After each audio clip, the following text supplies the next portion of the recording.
Okay, so very good morning to everyone. Class, this is chapter number 8, Civilizing the Native. Indian natives को civilised करना और nation educating the nation. यहाँ nation का concept India के लिए है, India को एजुकेट करना. तो ये हमने पढ़ा था. तो इसमें हमने क्या क्या पढ़ा था? How the British saw education, British education को कैसे देख रहे हैं इंडिया में एजुकेशन.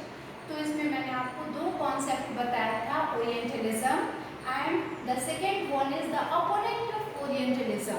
ओरिएंटलिज्म वो थे जो एंशिएंट इंडियन टेक्स्ट में बिलीव करते थे, जो यहाँ के कल्चर, कस्टम्स, वैल्यूज पे बिलीव करते थे. ठीक है, जो यहाँ के लिटरेचर को वैल्यू करते थे और इसलिए वो डिस्कवर करना चाहते थे इंडियन हिस्ट्री को. ठीक है, जिसमें विलियम जोन्स और उनके साथ कोलब्रुक और हालहेड नाम के दो ब्रिटिश ऑफिशियल्स थे जो कैलकाटा में उनके साथ एशियाटिक सोसाइटी ऑफ बंगाल उसको इस्टेब्लिश करते हैं और रिसर्च पेपर निकालते हैं एशियाटिक रिसर्च जर्नल में, और उसमें बता रहे हैं एंशिएंट इंडिया की ग्लोरी के बारे में. ठीक है, और फिर लेकिन साथ ही साथ कुछ ऐसे ओपोनेंट्स लोग हैं जिनको ये सब चीज़ें नहीं समझ में आ रही थी, वो नहीं चाह रहे थे, क्योंकि ये सब इसलिए हो रहा था कि इंडियन एजुकेशन किस तरह का होना चाहिए उस पर डिस्कवरी चल रही थी. ठीक है, अब डिस्कवरी तो चल रही है लेकिन प्रॉब्लम क्या है? प्रॉब्लम ये है कि जो अपोनेंट्स हैं, यानी कि जो मॉडर्न जो ब्रिटेन में जो ब्रिटिश में मॉडर्न थिंकिंग वाले लोग थे, वो क्या चाहते थे कि नहीं, हम वेस्टर्न लर्निंग को इनके ऊपर एम्फेसिस करेंगे, इनके ऊपर इम्पोज करेंगे. वो इस बात की आर्ग्यू करते थे. ठीक है, क्योंकि उनका मानना था कि ये तो फुल ऑफ एरर है, इंडियन लिटरेचर है वो फुल ऑफ एरर है. यहाँ पे हमारा जो है वो प्रैक्टिकल है, साइंटिफिक नॉलेज, टेक्नोलॉजी सब हमारे लिटरेचर में भरा हुआ है. तभी इस तरह की सोच को लेकर के यहाँ पर आप देखे थे इस paragraph grave errors of the east में. ग्रेव मतलब होता है सीरियस एरर्स हैं. ईस्ट के जो लिटरेचर है उसमें बहुत सारी कमियां हैं. ठीक है, जिसमें जेम्स मिल बहुत ज़्यादा डोमिनेटिंग रोल प्ले कर रहा है और उसने ओरिएंटलिस्ट पे अटैक करके कहा कि कोई ज़रूरत नहीं है एजुकेशन को, इंडिया के लिए हम लोग जो एजुकेशन रखेंगे वो साइंटिफिक एंड टेक्निकल एडवांस पर बेस होना चाहिए. ठीक है, वो ऐसा मान रहा था. ठीक है, और फिर तभी क्या होता है, मैकॉले आता है और मैकॉले के आने से इंग्लिश को एक मीडियम बनाया गया हायर एजुकेशन के लिए. ठीक है, और फिर एक कॉन्सेप्ट मैकॉले मिनट क्या था, जिसमें इंग्लिश एजुकेशन एक्ट था 1835 में जो आता है, Macaulay English education act of 1835, जिसमें वो कहता है कि इंग्लिश ही जो है वही हायर एजुकेशन की लैंग्वेज बनेगी, मीडियम ऑफ इंस्ट्रक्शन बनेगी. और ये जो ओरिएंटल इंस्टीट्यूशंस बने थे, जैसे कलकत्ता में मदरसा बना था मुस्लिम्स के लिए, बनारस में बनारस संस्कृत कॉलेज खुला था हिंदूज के लिए. ठीक है, तो ये सारे जो ओरिएंटल इंस्टीट्यूशंस हैं ना, जहाँ पे इंडियन लिटरेचर को पढ़ाया जा रहा है, उसको बंद किया जाए. ठीक है, और ये एक्ट जो आया था वो ये कह रहा था. और फिर अब जो कहानी शुरू होती है वो होती है एजुकेशन फॉर कॉमर्स की. अब देखो कॉमर्स यहाँ पे क्यों आ गया, इसका क्या यहाँ पे रोल है? तो हमने कहा ना कि ओरिएंटलिस्ट जो ये लोग दो अपना जो इंस्टीट्यूशन खोले थे उसको तो बंद करा दिया गया. मैकॉले जो थे, इनके आने के बाद से जब ये एक्ट आया तो फिर क्या हुआ कि इंग्लिश को मीडियम बनाया गया. ये 35 की बात थी मैकॉले वाली, लेकिन 1854 में क्या होता है? अब देखो इतना कुछ हो जाता है देश में, हमारे देश में. हम ही लोगों के एजुकेशन ये लोग आके डिसाइड करते हैं कि हम क्या पढ़ेंगे लिखेंगे, जबकि इनको ये नहीं पता था कि हमारे देश में ऑलरेडी बहुत सारी हमारी खुद की रिच टेक्स्ट लिटरेचर हम लोगों ने, कालिदास जैसे लोगों ने कितनी, अभिज्ञान शाकुंतलम जैसे, रविन्द्रनाथ टैगोर का कॉन्सेप्ट तो बाद में आता है. ठीक है, तो ये सब लोग ऑलरेडी हमारे पास इतना कुछ भरा हुआ है. लेकिन 1854 में क्या होता है कि जो ईस्ट इंडिया कंपनी थी, आपको पता ही है कि 1857 से पहले कंपनी का शासन था देश में, ठीक है। तो कंपनी के जो डायरेक्टर थे, जिनका नाम था, जिनकी जो पोजीशन थी, बोर्ड ऑफ डायरेक्टर कहे जाते थे, ठीक है। कंपनी के जो बोर्ड ऑफ डायरेक्टर थे, उन्होंने लंदन में क्या कहा, यहाँ के इंडिया के जो गवर्नर जनरल है उनको एक एजुकेशनल डिस्पैच किया। एजुकेशनल डिस्पैच का मतलब एजुकेशन के ऊपर कुछ फ्रेमिंग करके उन्होंने इंडिया में भेजा। कहाँ भेजा, किसको भेजा? इंडिया में जो गवर्नर जनरल थे, ठीक है, उनको भेजते हैं। कौन भेजा? बोर्ड ऑफ डायरेक्टर कंपनी का 1854 में। अब क्या होता है कि उसने जो भेजा था वो था चार्ल्स वुड। वो जो इशू किया गया था एजुकेशनल डिस्पैच, वो चार्ल्स वुड ने बनाया था, जो कि इस board of control, board of director के कौन थे? प्रेसिडेंट थे, समझे। और उन्होंने इसीलिए इसको वुड्स डिस्पैच कहा गया। डिस्पैच वर्ड का मतलब समझ लो, कंफ्यूजन नहीं होगा। डिस्पैच मतलब होता है किसी इंफॉर्मेशन को सेंड करना, सेंड एंड इंफॉर्मेशन, समझे। तो ये इंफॉर्मेशन किससे रिलेटेड है? एजुकेशन से रिलेटेड है। चार्ल्स वुड ने इसको कहाँ भेजा? इंडिया के गवर्नर जनरल को भेजा। अब क्या हुआ, यही वुड्स डिस्पैच कहलाता है और ये बहुत इंपॉर्टेंट है, याद रखना। आउटलाइनिंग दी एजुकेशन पॉलिसी। अब इसमें क्या लिखा था? इसमें एजुकेशनल इंडिया का कैसा होना चाहिए उसकी आउटलाइनिंग की गई थी, ठीक है। और इस बात पे जोर दिया गया, it emphasized once again the practical benefits. देखो, practical benefits of a system of European learning, समझे। वुड्स डिस्पैच में किस बात पे जोर दिया गया था कि जो यूरोपियन लर्निंग है उसका प्रैक्टिकल बेनिफिट क्या क्या है उसमें बताया गया था, ठीक है। 1854 का ये वुड्स डिस्पैच है। What of the practical use. अब देखो, अब वो कहते हैं कि देखो भाई, जो वुड डिस्पैच 1854 में आया है इंडिया में, उसका सबसे पहला जो फायदा है वो है इकोनॉमी में। इकोनॉमी में कैसे, इसका प्रैक्टिकल यूज कैसे है? तो यूरोप की जो लर्निंग है उससे क्या होगा कि अगर इंडियंस यूरोपियन लर्निंग को सीखेंगे तो उनको ट्रेड और कॉमर्स में उनको बहुत ज़्यादा फायदा मिलेगा। अब इससे कैसे फायदा मिलेगा, ठीक है। वो ये इंडियंस जो है उस चीज़ को सीख करके क्या करेंगे, ये समझ पाएंगे कि इंडिया में जितनी भी रिसोर्सेज हैं उसका डेवलपमेंट कैसे हो रहा है। ट्रेड और कॉमर्स जो इंडिया में हो रहा है, जो ब्रिटिशर्स कर रहे हैं, कंपनी जो कर रही है, उसका एडवांटेजेस क्या क्या है, इस तरह की लर्निंग वो लोग देंगे, ठीक है। तो ये हो गया। दूसरी चीज़, second thing, in introducing them to European ways of life. उनको सिखाया जाएगा कि यूरोपियन स्टैंडर्ड, लिविंग स्टैंडर्ड क्या है, यूरोपियन वेज ऑफ लाइफ क्या है, यूरोपियन वे ऑफ थिंकिंग क्या है, ठीक है। और जब इंडियंस हमारे वे ऑफ लाइफ को पढ़ेंगे, समझेंगे, तो उनका भी टेस्ट चेंज होगा, उनकी डिजायर्स चेंज होंगी, वो हमारी तरफ इंक्लाइंड होंगे। इंडियंस अगर यूरोपियन वे ऑफ लाइफ को पढ़ेंगे, इंट्रोड्यूस होंगे, उसको समझेंगे, तो वो हमारी तरफ क्या होंगे? इंक्लाइंड होंगे, ठीक है। और जितने भी हमारे ब्रिटिश गुड्स हैं, जो आपने पढ़ा था ना कि इंडिया उनके लिए क्या था? मार्केट था। यहाँ से ही रॉ मटेरियल ले जाते थे और वहाँ पे इंडस्ट्रियल रिवोल्यूशन की वजह से मशीन से बहुत ज़्यादा उनका प्रोडक्शन होता था। फिर वहाँ से बनी बनाई चीज़ों को इंडिया में ले जाके क्या कर देते थे? यहाँ पर बेचते थे और यहाँ से लोग खरीदते थे। हमारे ही देश की चीज़ें हम ही लोग खरीदते थे, समझे। तो इस तरह से क्या होता था कि ये लोग ब्रिटिश की तरफ, ब्रिटिश सामान की तरफ इनका डिमांड बढ़ेगा, क्योंकि इनका टेस्ट और डिज़ायर हम अपने वुड्स डिस्पैच में कुछ ऐसे ही तरीके लेके आ रहे हैं जिससे लोग यूरोपियन कल्चर की तरफ अट्रैक्ट होंगे, ठीक है।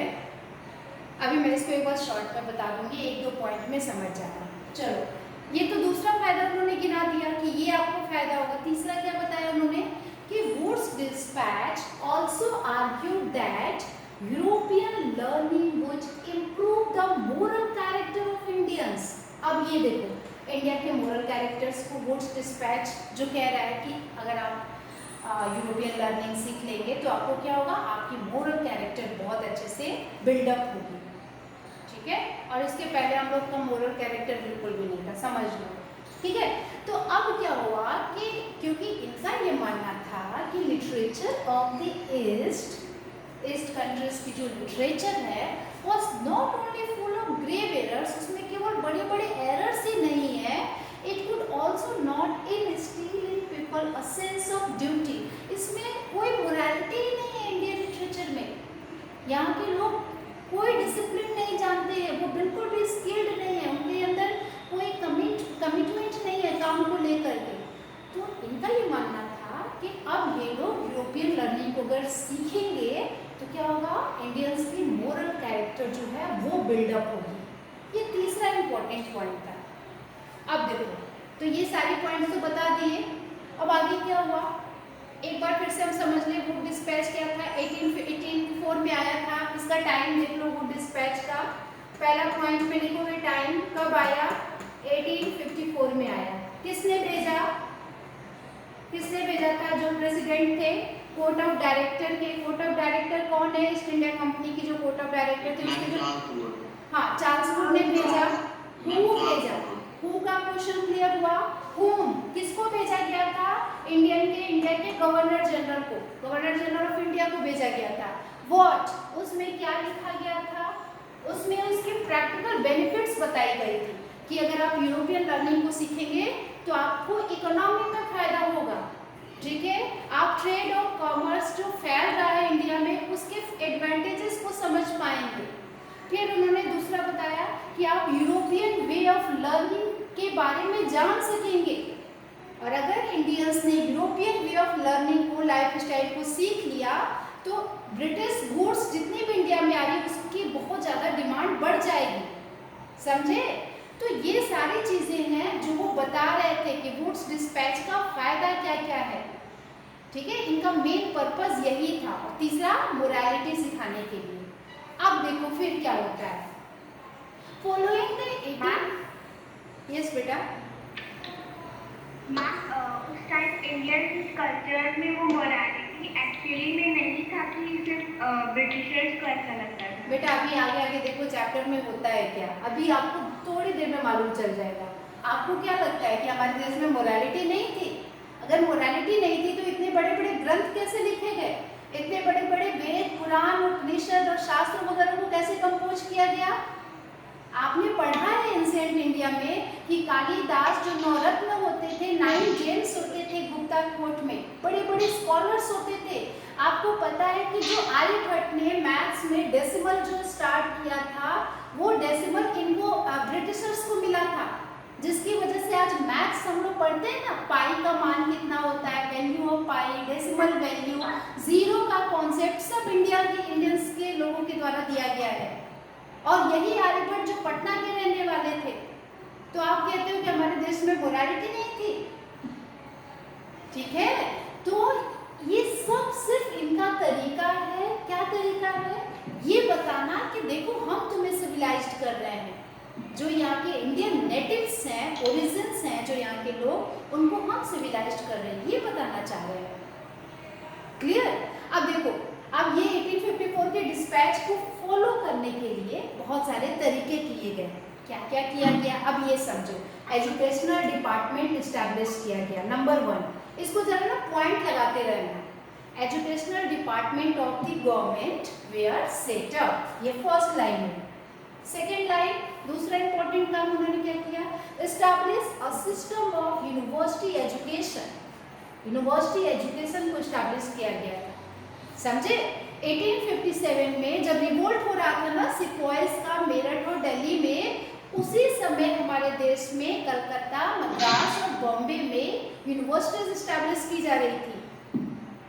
क्लियर?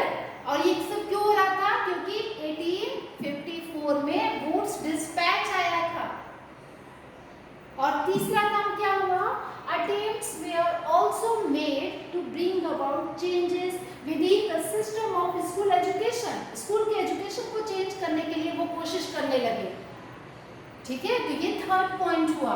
वुड्स डिस्पैच के लिए जो तरीके वो यूज कर रहे थे ब्रिटिश इंडिया में, देख लो कितने ज़्यादा वो डिप्लोमेटिक थे, कितने बड़े पॉलिटिशियन थे कि वो इस तरह से अपना काम कर रहे थे।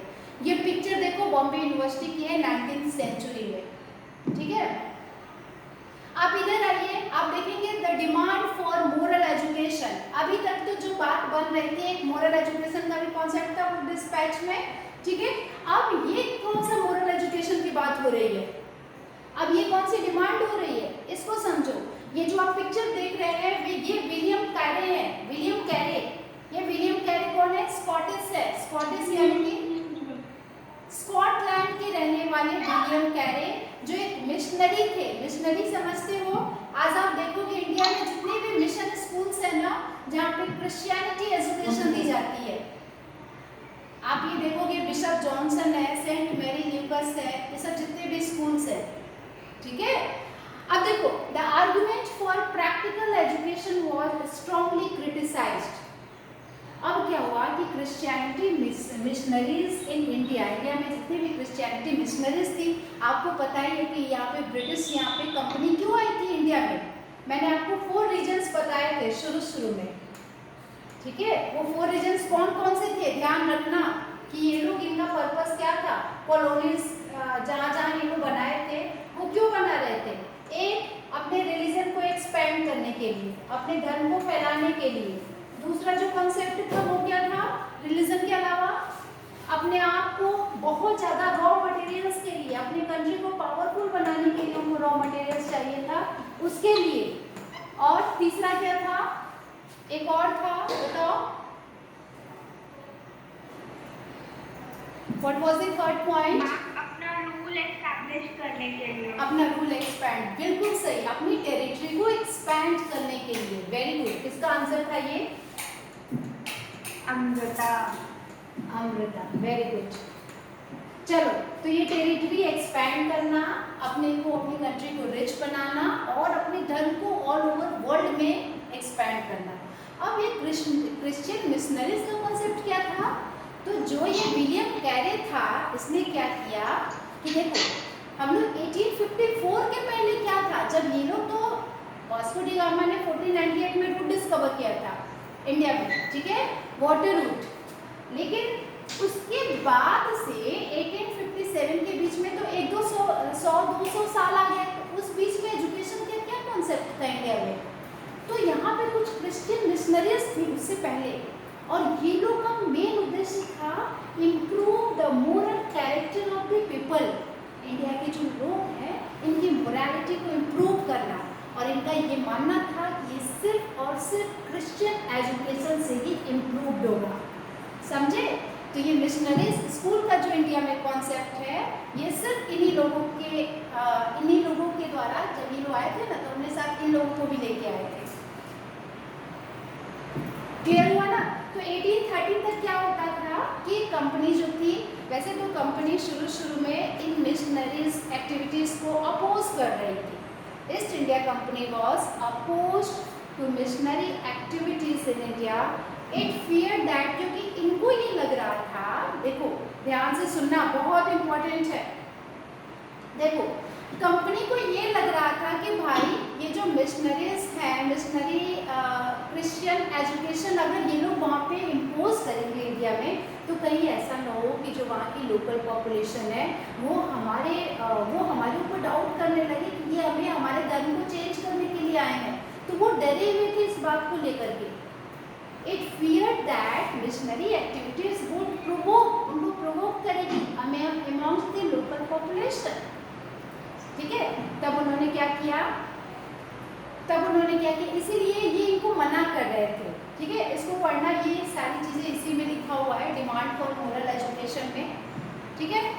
अब ये पिक्चर देखो, Shrirampur college on the bank of river Hooghly. Shrirampur college missionaries ने अपना कॉलेज खोला था हुगली में, 1854 के पहले की ये है सारी कहानी, ठीक है।